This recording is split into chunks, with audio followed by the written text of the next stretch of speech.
नमस्कार। Money matrix forum पे आप सभी का स्वागत है। अ, इस 75वें स्वतंत्रता दिवस की सभी को हार्दिक शुभकामनाएं। सभी भारतवंशियों को जो भारत से बाहर रहते हैं उन सबको भी, और जो भी व्यक्ति जो भी अलग अलग संप्रदाय से जुड़े, धर्म से जुड़े लोग इस आर्यवर्त भारत भूमि में रहते हैं, उन सभी को भी भारत के इस 75वें जो स्वतंत्रता दिवस है उसकी हार्दिक शुभकामनाएं। आज के वीडियो में हम बात करेंगे भारत से जुड़ी हुई, भारत जो है उससे जुड़ी हुई कुछ बातों की। किस तरीके से जो हमारा देश है उसकी परंपरा के लिए जो भारत शब्द है उसका क्या महत्व है।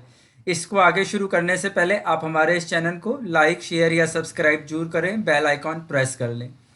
भगवान राम का एक बड़ा ही अच्छा जो श्लोक है वो हमें देखने के लिए बड़ा अच्छा मिलता है, जब वो लक्ष्मण से कहते हैं कि अपि स्वर्णमयी लंका ना में लक्ष्मण रोचते, जननी जन्मभूमि स्वर्गादीप गरिष्यति।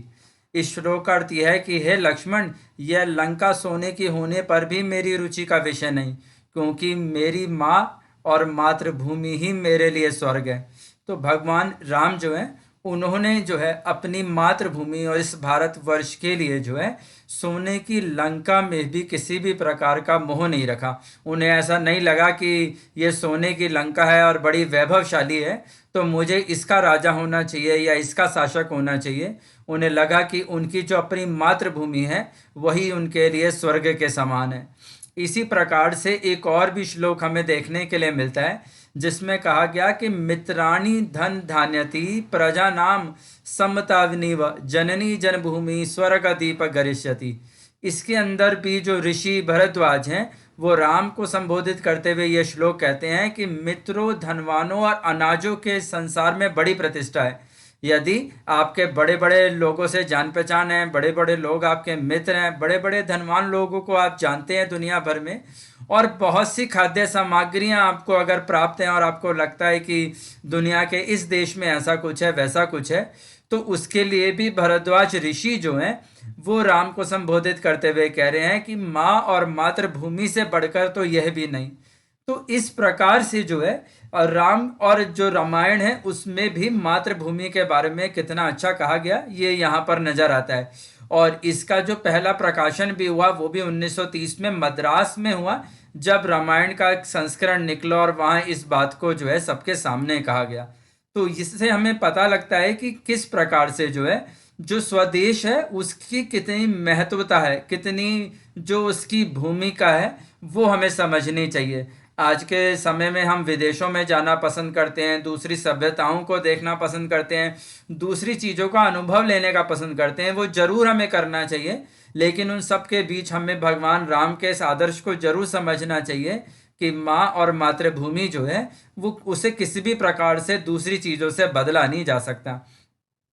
इसी तरीके से राजा के लिए भी एक बड़ी अच्छी बात संस्कृत में हमें श्लोक में देखने के लिए मिलती है कि कलहंतानि हिम्रयानि कुर्व्याक्तंच सौंद सौहृदय कुराजातानि राष्ट्राणि कुर्म कर्मांत यशोनराम।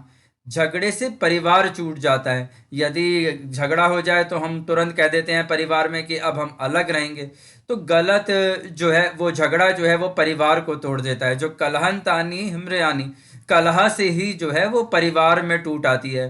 कुर वाक्य तानी चौसौहृदा, यदि हमारी मित्रता में हम गलत शब्दों का प्रयोग कर लें, गलत विचारों का प्रयोग कर लें तो हमारी मित्रता भी टूट जाती है। उसी तरीके से कहा गया कि कुराजन तानी राष्ट्राणी, यदि हमारे राष्ट्र को कोई बुरा शासक प्राप्त हो जाए, यानी हमारी जो सर्वोच्च सत्ता है, जो हमारे राष्ट्रपति हैं, प्रधानमंत्री हैं, या हमारे सेना के प्रमुख हैं, या हमारे राज्य के जो शासक हैं, यदि हमें वो अगर सही प्राप्त नहीं होते तो फिर वो राष्ट्र का नाश कर सकते हैं।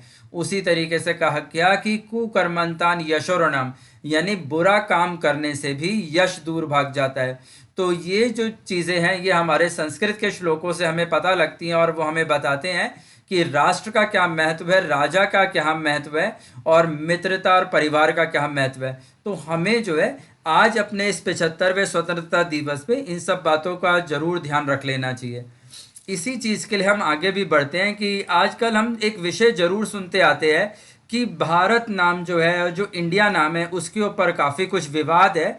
और अभी बहुत सारी याचिकाएं भी जो हैं वो सुप्रीम कोर्ट में हैं, जिसमें कहा गया कि इंडिया शब्द की जगह भारत शब्द का ही प्रयोग किया जाए, क्योंकि इंडिया शब्द जो है वो इंडिका से बना हुआ है और वो नील की खेती से जुड़ा है, और वो कहीं ना कहीं विदेशी नाम ज़्यादा लगता है या फिर विदेशी लोगों के द्वारा ही वो नामांकरण किया गया।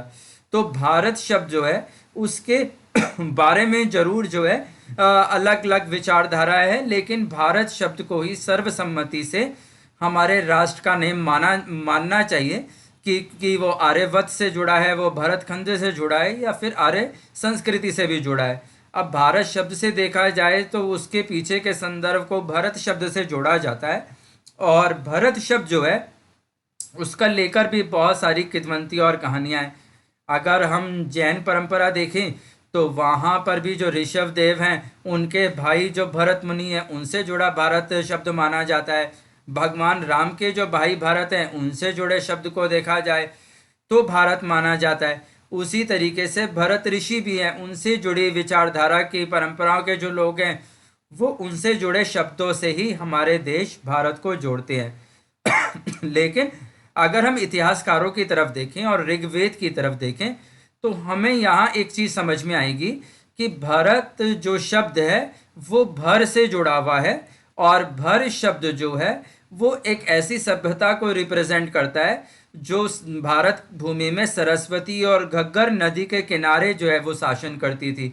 तो जो भर शब्द है उसके पीछे जो है जो डॉक्टर रामविलास शर्मा हैं जिन्होंने ऋग्वेद के ऊपर काफ़ी रिसर्च करा और बहुत सारी पुरानी सभ्यताओं के ऊपर भी उनका शोध रहा, और उन शब्द से जुड़ा उन्होंने निकाला कि जो भर जो सभ्यता थी उसी से ये भरत शब्द बना है। अगर हम देखें तो इसके अलग अलग शब्द भी नजर आते हैं, जैसे कि हमारी भारतीय परंपरा में हम जानते हैं कि ब्रह्मा जी ने जब मनु और चित्ररूपा को प्रकट करा तो जो मनु है उन्होंने जो है एक भूमि के ऊपर लोगों को जो है लोगों का संरक्षण करा, और इसीलिए क्योंकि उन्होंने लोगों का संरक्षण करा और भरण पोषण करा इसलिए जो है उनको भी भारत कहा गया, और जिन लोगों का उन्होंने संरक्षण करा उस भूमि को भारत कहा गया।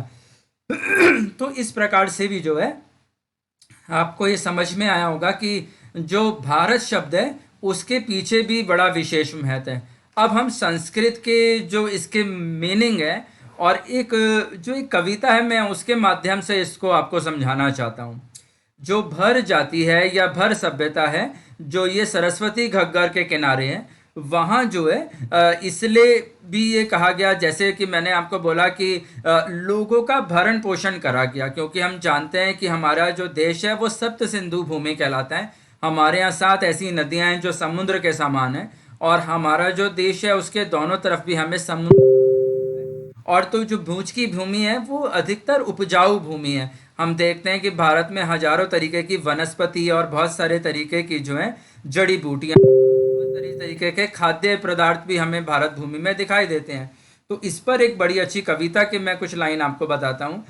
जब हल चलता है भूमि पर धरती भी मुस्काती है, मेहनत की जब खाद जले फसल आसमान सी लहराती है, हर कतरा सोने को उगले जब पसीना धरती को सींचे, मेहनत का जब नशा चढ़े मैखानों को पीछे खींचे, हल बैल है दिया चंदन और रोली, आराधना है मातृभूमि की।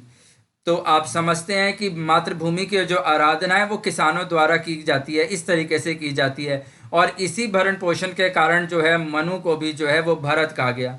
उसी तरीके से जो भर शब्द है उसका एक दूसरा अर्थ भी है और वो युद्ध से प्रेरित है। तो हम जानते हैं कि भारत जो है उसमें भी हजारों सभ्यता रही, और भारतीय जो परंपरा है उन्होंने कभी भी देह के ऊपर अपना लोह नहीं रखा। हमेशा ही हम भारतीय परंपरा में अपनी आत्मा को ही वो सर्वोपरि मानते हैं और देह की तरफ हमारा ध्यान नहीं रहता। इसलिए युद्ध की संस्कृति भी भारत की संस्कृति है।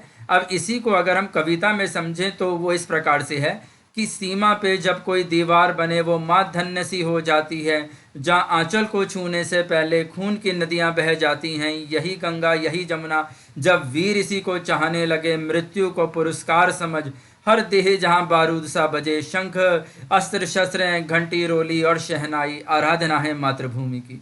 तो ये जो भर शब्द है वो हमने देखा कि वो हमारी युद्ध की परंपरा को किस प्रकार से प्रेरित करता है। इसी तरीके से जो भर शब्द है और जो भारत है उसमें हमें यज्ञ भूमि भी कहा गया, यानी ऐसे लोग जो यज्ञ के द्वारा जो हैं अपनी परंपरा को चलाते हैं। और हम जानते हैं कि भारत के उत्तर से दक्षिण तक यज्ञ जो है वो चाहे बौद्ध परंपरा हो, जैन परंपरा हो, सनातन परंपरा हो, या जो भी भारतीय परंपरा है उसको हम हर प्रकार से किसी न किसी यज्ञ से जुड़ा ही देखते हैं, विज्ञान से जुड़ा देखते हैं, क्योंकि यज्ञ का जो सीधा अर्थ है वो विज्ञान से जुड़ा है। तो इसको भी अगर हम कविता के माध्यम से देखें तो आविष्कार अपना हमें सक्षम करे, दिमाग ईंधन जब बन जाता हो, सर झुकाकर क्यों मांगे खुद अपना ही जब सांचा हो, अपनी शक्ति अपनी पुर्जा अपनी हस्ती के हम मालिक, अपनी धरा के हम रखवाले, परीक्षण सिद्धांत मंत्र श्लोक और हवन सामग्री, आराधना है मातृभूमि की।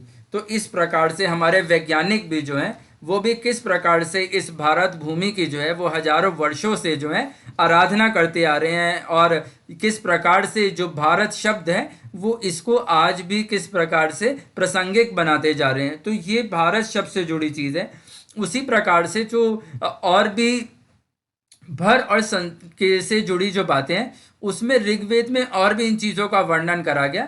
जैसे कि हम जानते हैं कि जो सरस्वती का तट है वहाँ पर जो है कवियों द्वारा जो है हजारों वर्षों से काव्य पाठ किया जाता गया। माता सरस्वती जो है वो कविता या फिर जो काव्य पाठ हैं या जो ज्ञान है उनकी देवी है, क्योंकि वो वाणी की देवी को भी उनको कहा गया।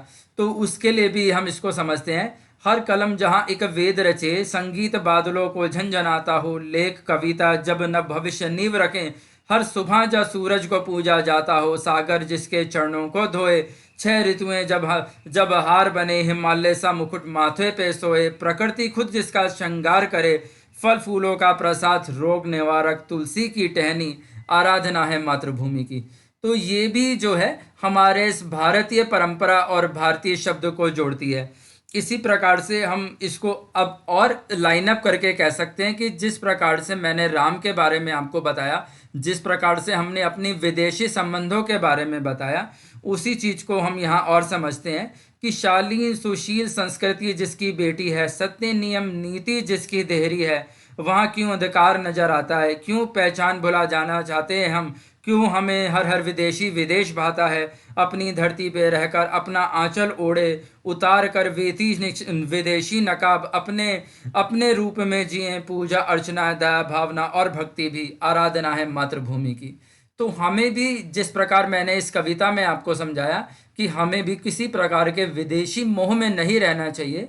हाँ, ज्ञान के लिए हम भरतवंशी जो हैं वो कहीं भी जा सकते हैं, शोध के लिए हम कहीं भी जा सकते हैं, किसी भी परंपरा के सम्मान के लिए हम कहीं भी जा सकते हैं, लेकिन जो हमारी राष्ट्रभक्ति है, जो हमारी देशभक्ति है, वही हमारी जीवन परंपरा है, वही हमारी ऋषि परंपरा है, और वही हमारी धर्म परंपरा भी है। हमारी परंपरा में कहा भी है गया कि हम राष्ट्र को नहीं त्याग सकते, हम धर्म को नहीं त्याग सकते, हम देह को त्याग सकते हैं। तो हमें जो है देह से बढ़कर और देह के विषयों से बढ़कर राष्ट्रभक्ति करनी चाहिए। तो मुझे उम्मीद है कि आज जो मैंने आपको एक कविता और इतिहास और साहित्य के माध्यम से जो इस 75वें स्वतंत्रता दिवस पे जो शुभकामनाएं दी हैं वो ज़रूर आपको प्रेरणा देंगी अपने देश के लिए कुछ करने के लिए और स्वयं के लिए कुछ करने के लिए। बहुत बहुत धन्यवाद।